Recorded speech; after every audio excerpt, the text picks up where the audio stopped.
Visa ni vingi. Visa ni vingi, nikianza kuelezea hapa ni vingi sana vinatokea. Kisa cha kwanza nilishowahi kukutana nacho. Nilikuwa nimebeba abiria nikiwa naelekea sehemu. Nilimuona mtu anavuka. Baada ya kumuona anavuka, baada ya muda kidogo nikamuona anapotea tena barabarani. Kwa hiyo nilienda kuanguka vibaya mno mtaroni baada ya kujihami nimkwepe ili nisimgonge.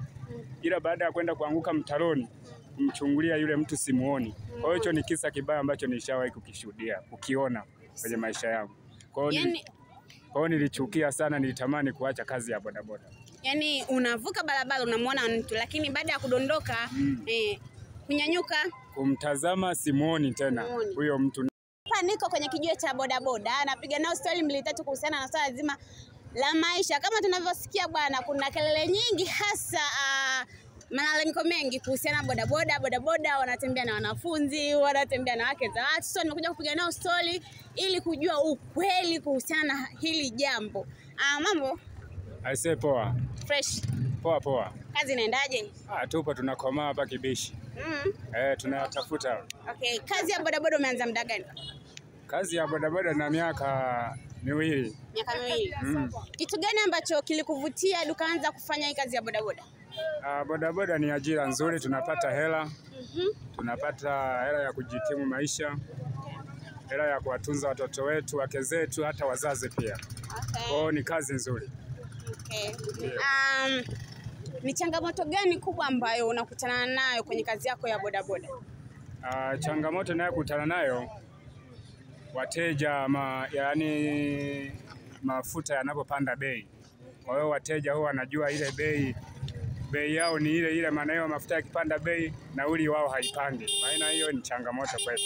Okay. Ndio. Kwa changamoto ni hiyo? Changamoto ni hiyo. Okay.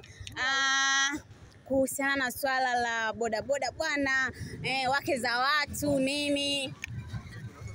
Wake za watu tena sijakuelewa hapo. Yaani bodaboda kumekuwa na malalamiko mengi kuhusiana na bodaboda kutembea na wake za watu. Ndio. Hiyo ushakutana nao? Hiyo naisikia kweli, lakini habari ya kutembea na wake za watu kiukweli hiyo kwangu binafsi sijawahi kuiona. Kuiona? Kwa bodaboda sijawahi kuiona. Lakini ushakuisikia? Ila naisikia. Mbona kama unatuficha kitu? Nawaficha, lazima niongee ukweli. Siwezi kusema kitu ambacho sijawahi kukishuhudia. Ndio. Bodaboda bwana wana mademu wengi sana. Yaani bodaboda kuhusu swala la mademu weka mbali kabisa. Ukizungumzia hivyo sio kweli. Hata hapo nitakupinga. Kwa sababu gani? Sisi abiria inasemekana tunapokuwa na wateja na abiria tayari inaitwa kwamba ni mademu zako, lakini sio kweli. Inakuwa ni abiria kama abiria tu. Mimi binafsi kiukweli sina mademu. Unajiongelea wewe, lakini kwa wengine sijajua, kwa sababu kila mtu na maisha yake. Sijajua kwa wengine, lakini binafsi mimi sina mademu kwa sababu nina mke tayari. Una mke? Ndio. Unajitetea kwa sababu una mke? Sijitetei kwa sababu mimi najijua. Najijua kwa kweli, mimi nampenda mke wangu. Unampenda mkeo? Kuja kuchiti? Kuchiti sijawahi. Mimi ni mtumishi wa Mungu. Kwa hiyo mtumishi wa Mungu hilo ni kosa kubwa. Maandiko yanatukataza. Kwamba? Imeandikwa kwenye Biblia. Lakini mbona anasema kwamba mwanaume bwana huwezi kuwa na mwanamke mmoja, lazima utakuwa na mchepuko pembeni. Wewe unatuambia kwamba una mke wako mmoja tu. Tabia tu ukweli kwamba kuna siku siwezi kusema uongo. Ukiwa na mwanamke pembeni, jua hilo ni pepo. Mimi binafsi ninavyoelewa, na kwa sababu mimi ni mtumishi wa Mungu lazima niseme ukweli. Ukiwa na mwanamke pembeni, jua wewe una pepo. Kwa sababu na mke nyumbani unawezaje kuwa tena na mwanamke pembeni? Kweli. Hilo ni pepo. Kwa hiyo na wanaume wengine ambao wanawake wenye pembeni hao wana mapepo. Wana mapepo. Okay. Ni kisa gani ambacho ushakutana nao katika kazi yako ya bodaboda ndio ukasema ukatamani kuacha kazi yako ya bodaboda? Visa ni vingi. Visa ni vingi, nikianza kuelezea hapa ni vingi sana vinatokea. Okay. Kisa cha kwanza nilishowahi kukutana nacho. Nilikuwa nimebeba abiria nikiwa naelekea sehemu. Nilimuona mtu anavuka. baada ya kumuona navuka, baada ya muda kidogo nikamuona napotea tena barabarani. Kwa hiyo nilienda kuanguka vibaya mno mtaroni baada ya kujihami ni mkwepe ili nisimgonge, ila baada ya kwenda kuanguka mtaroni mchungulia yule mtu simuoni. Kwa hiyo hicho ni kisa kibaya ambacho nilishawahi kukishuhudia, kukiona kwenye maisha yangu. Kwa hiyo nilichukia sana, nilitamani kuacha kazi ya bodaboda. Yani unavuka barabara unamwona mtu lakini baada ya kudondoka kunyanyuka kumtazama simuoni tena huyo mtu na alitafutwa haonekani. Kwa hiyo hicho ni kisa ambacho nilishawahi kukutana nacho. Unahisi ni nini hasa? Yani mpaka leo sijaelewa kwa kweli. Sijaelewa. Ndio. Unaamini kwenye uchawi? Uchawi upo. Uchawi upo na inawezekana.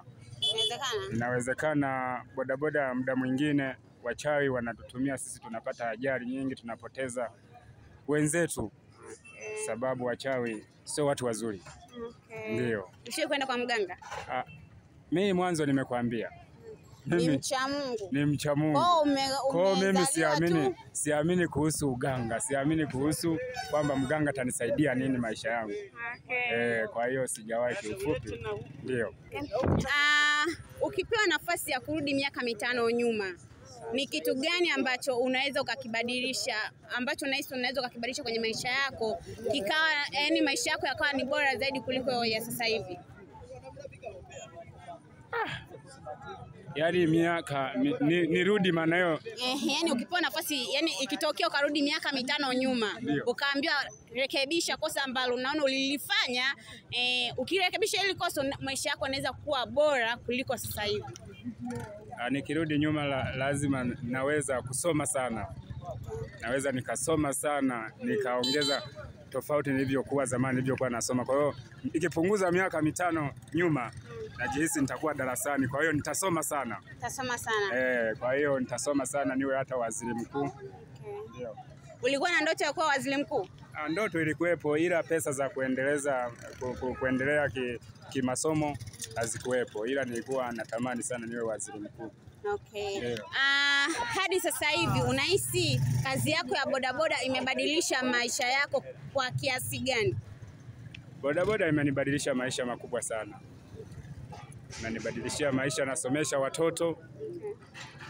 Pia na mengineo nimefanya mazuri sana, japo siwezi kuelezea yote. Ila ninachojivunia sana, nasomesha watoto vizuri sana kwa sababu ni taifa la kesho. Okay. Kuna watu bwana wameweka mtazamo kwamba bodaboda ni kazi ya vijana ambao ni wahuni sana. Yaani kazi ya bodaboda ni ya wale watu ambao ni wahuni sana, lakini hapo umetuambia kwamba kazi ya bodaboda imekupa faida kubwa sana. Unasomesha na watoto na kuna vitu vingine vikubwa ambavyo umevifanya. Unaambiaje watu ambao wana mtazamo huu kwamba kazi ya bodaboda ni ya watu wahuni? Huyo ukimkuta anaongea hivyo, jua akili yake kwanza haiko sawa, apimwe. Okay. Bodaboda ni ajira kubwa. Bodaboda sio kwamba wanaendesha watu wahuni. Kuna wasomi, kuna watu waliosoma wenye vyeo vyao, wao wanaendesha bodaboda. Unaona? Kuna maaskari wanaendesha bodaboda, waliacha kazi za maaskari, wanaendesha bodaboda. Kuna madokta waliacha kazi zao nzuri, wanaendesha bodaboda. Walimu waliacha kazi zao, mishahara yao, wakaona wanaendesha bodaboda. Watu design mbalimbali wanaendesha bodaboda. Ajira inalipa sana, watu tunaishi vizuri mno. Hivi kwa haraka kwa mwezi bodaboda inaweza kamia shilingi ngapi? Kwa haraka bodaboda, kwa mimi binafsi labda nijizungumzie mimi, nisisemee bodaboda wote, si ndio hivyo? Kwa mimi kiufupi, kwa umesemea kwa mwaka au kwa mwezi. Pesa unayoitunza sijawahi kutathmini kwa sababu nina mambo mengi ya kufanya. Ndio. Kwa hiyo sijawahi kutathmini natunza shilingi ngapi kwa mwezi. Okay. Kwa haraka ni ngumu sana kutajia. Ndio. Kwa umri huu umetuambia una mke, lakini tunafahamu kwamba kabla hujawa na mke ulishakuwa na wapenzi huko nyuma.